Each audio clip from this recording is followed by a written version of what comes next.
Dans les récits des croisades éternelles des Black Templars, peu de noms résonnent avec autant de force que celui de Frère Avar Hyperion.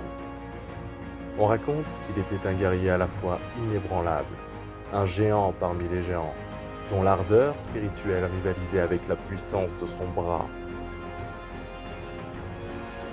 La légende situe son plus grand acte de bravoure lors de la purification de Gatalon Prime, une cité ruche tombée sous l'emprise du chaos. Alors que les rues baignaient dans une lumière maladive et que les hordes d'hérétiques scandaient les noms des dieux sombres. Avar se tenait à la tête de son escouade, un phare de lumière dans un océan de ténèbres.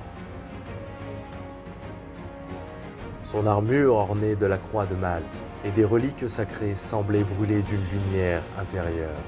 Dans sa main, une épée noire gravée des litanies de foi et forgée pour trancher les âmes impies. Les Black Templars se battaient avec une ferveur sans égale.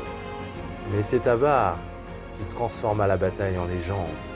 Il affronta les cultistes par dizaines, tranchant et frappant avec une précision divine, lorsqu'un démon majeur émergea du War, une créature d'horreur et de flamme.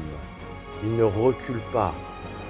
Se jetant au combat avec une prière sur les lèvres, il para les griffes infernales et planta son épée dans le cœur impie de la bête, la renvoyant dans le néant.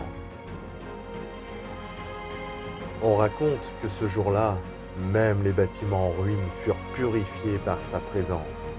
Les flammes qui brûlaient dans les rues se transformèrent en lueurs dorées, une bénédiction visible de l'empereur lui-même.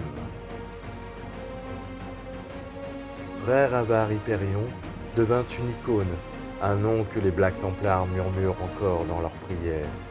Et si son corps mortel trouva sa fin des années plus tard, sa légende, elle, demeure immortelle, gravée dans les annales de la croisade éternelle.